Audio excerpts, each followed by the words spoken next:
Alhamdulillah, alhamdulillahi rabbil alamin.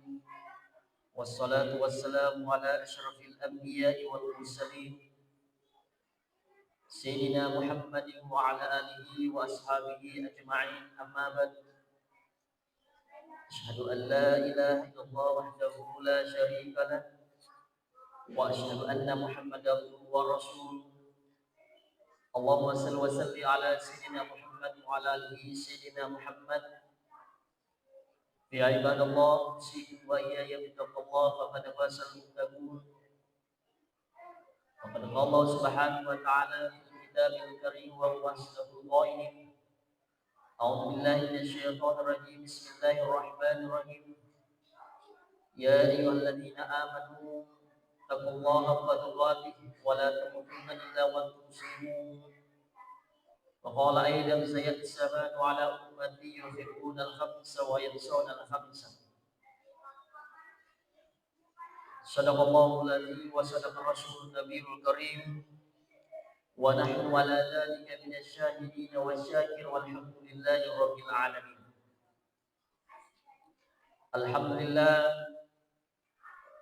pertama-tama mari kita mengucapkan alhamdulillah wa syukurillah karena Allah Subhanahu wa taala masih memberikan nikmat iman, nikmat kesehatan sehingga kita bisa hadir di tempat yang penuh barakah. Di saat apa kita mengucapkan alhamdulillah wa syukurillah, yaitu di saat pada saat sekarang. Karena kenapa? Karena apa yang kita miliki, selama ini itu adalah impian sebagian semua orang. Impian sebagian orang artinya apa? Mata yang kita miliki pada saat sekarang ini bisa melihat dengan sempurna itu adalah impian bagi orang-orang yang tidak bisa melihat. Kesehatan yang kita miliki pada saat sekarang ini, sehat walafiat, itu adalah impian bagi orang yang sakit. Kaki yang kita miliki, tangan yang kita miliki pada saat sekarang ini untuk melangkahkan kaki kita ke masjid itu adalah impian bagi orang yang tidak bisa jalan. Impian bagi orang yang tidak bisa berjalan dengan ke masjid, artinya dia dalam keadaan sakit. Telinga yang kita miliki pada saat sekarang ini mendengarkan dengan baik, mendengarkan dengan cermat, itu adalah impian bagi orang yang tidak bisa mendengar. Olehnya itu sepantasnya kita mengucapkan alhamdulillah karena Allah Subhanahu wa taala masih memberikan nikmat iman, nikmat kesehatan yang tiada henti-hentinya sehingga kita bisa hadir dan bertemu pada saat sekarang. Dan tak lupa kita kirimkan selawat kepada baginda Rasulullah Muhammad sallallahu alaihi wasallam. Ayo harus senantiasa berselawat kepada baginda Rasulullah Muhammad sallallahu alaihi wasallam, karena orang yang senantiasa berselawat kepada baginda Rasulullah insya Allah akan dipermudahkan semua urusan. Orang yang senantiasa berselawat kepada baginda Rasulullah Muhammad sallallahu alaihi wasallam insya Allah memperakahi apapun yang kita lakukan, asalkan disertai dengan selawat dengan niat yang baik, dan selama itu pula tidak merugikan diri sendiri dan orang lain pula dengan syariat. Jemaah yang rahmat Allah Subhanahu wa taala, olehnya itu jangan pernah meremehkan yang namanya selawat kepada baginda Rasulullah Muhammad sallallahu alaihi wasallam. Jemaah yang rahmat Allah Subhanahu wa taala, kadaina minta Muhammad sallallahu alaihi wasallam, sayati zaman walau ummati yuhibbuna al-khamsa wa yansawna al-khamsa. Rasulullah sallallahu alaihi wasallam mengatakan bahwa akan ada suatu zaman umatku yuhibbuna al-khamsa wa yansawna al-khamsa. Artinya akan ada suatu masa dia umatku temaga na hojinna lesenge lima sewa-sewa akan tapi wa yansawna al-khamsa akan tapi dia lupa kepada 5 hal juga. Pertama, yuhibbuna dunya wa yansawna al-akhirah. Cinta kepada dunia akan tetapi wa yansawna al-akhirah.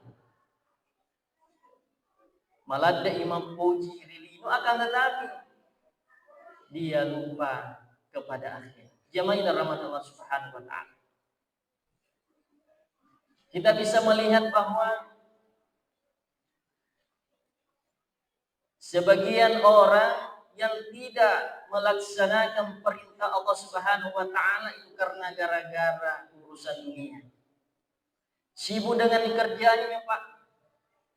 Sibuk dengan mencari uang, pergi pagi, pulang malam hanya untuk mencari uang. Akan tetapi dia lupa kepada Allah. Dia lupa untuk melaksanakan yang namanya salat. Dia lupa apapun itu dalam urusan akhrawinya. Dia fokus dengan urusan dunia, akhirnya dia lupa dengan urusan akhirat.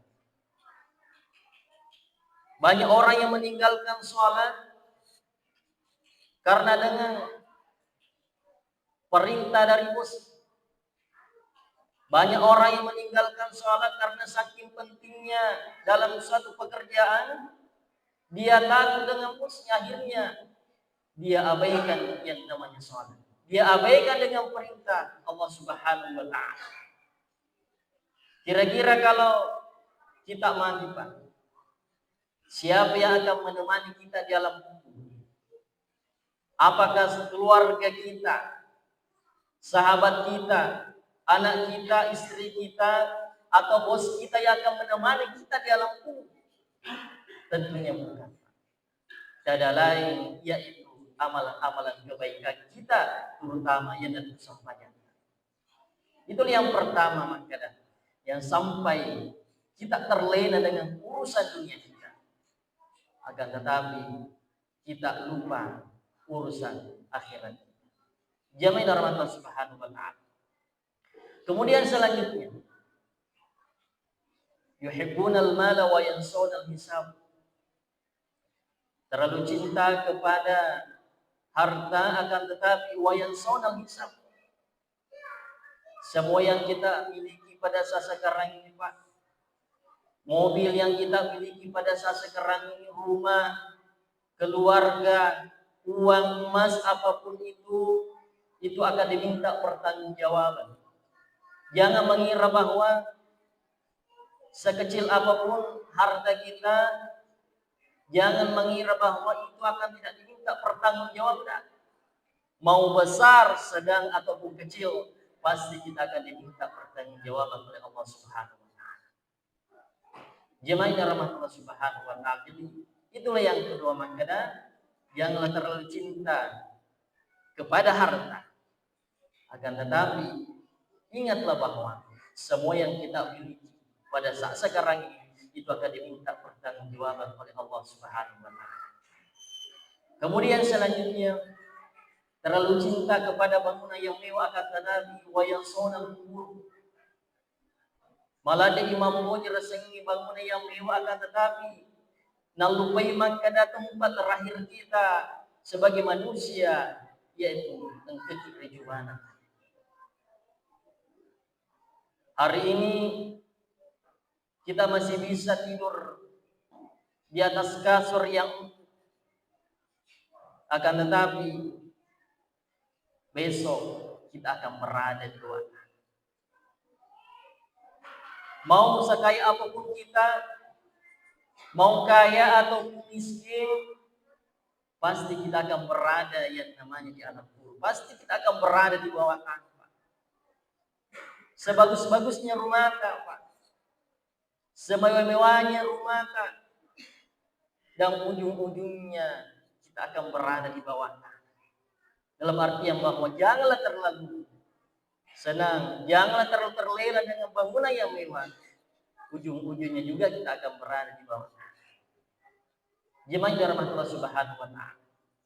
Kemudian selanjutnya, terlalu cinta kepada kehidupan akan tetapi wa yansawna al-maut. Kata Allah Ta'ala kullu nafsin za'iqatul maut.